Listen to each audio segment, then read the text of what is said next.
how Zimbabwe's gold sector became the financial spine of a succession project. Sarabla mashoko buda panguva inonyogwa Zimbabwe ichiti the gold empire, first family, first twins in the politics of a forced monopoly in Zimbabwe.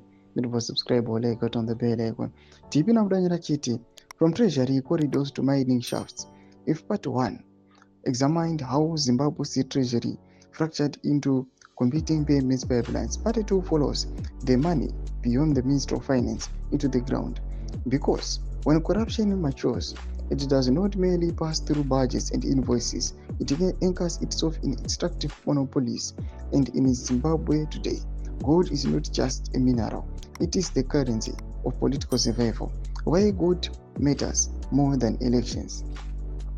Gold offers 3 things elections do not: immediate liquidity, untraceable, movable, convertible, off-budget financing, outside parliamentary oversight, and plausible deniability, layered through buyers, exporters, and syndicates. This is why, in every collapsing political system, gold becomes strategic. It funds patronage networks, loyalty buying, security arrangements, and succession engineering. Zimbabwe is no exception. Enter the first twins. Public attention is often focused on flamboyant oligarchies, Sakopwanya Chivayo Tungwarara, but behind the noise lies a quieter architecture.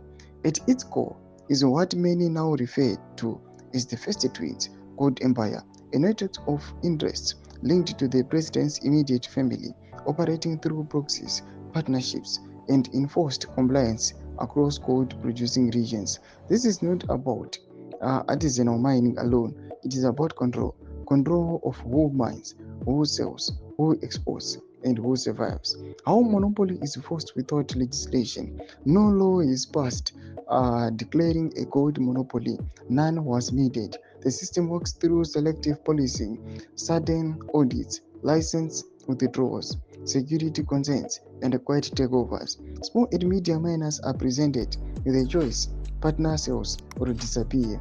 Some are accused of externalization, others of smuggling. A few are raided. The message spreads faster than policy. This gold no longer belongs to you. Sakopwanya, loud wealth, strategic cover. Scott Sakopwanya's role has often been misunderstood. He is not the architect, he is the buffer. His visibility performs 2 functions. It absorbs public outrage. It distracts from quieter beneficiaries. While headlines fixate on his extravagance, the deeper consolidation continues uninterrupted. This is not incompetence, it is insulation. Gold is a succession war chest. Gold revenues do not just enrich, they prepare. They prepare for prolonged political campaigns, for loyalty payments, for media influence, for crisis survival. Most importantly, they prepare for constitutional vandalism. Term extension is expensive. Elite consensus is not cheap. Silence costs money. Gold pays for all 3. Ndo mashuko anobuda nyoka panguva ino hatikona kuti ari kutsanangura achigunun'una panguva ino kuchinokwa kunzi aiwa panguva ino munyika yeZimbabwe there is now an empire uya ichirakasha gold renyika yeZimbabwe, and they are no longer focusing on zvakaita sema-elections and the likes, but vangofocusa on ma-minerals. Pina comment section medu zvafungura aimo tuli pamusoro pechitiko ichi. Subscribe or like chitaunda beicon.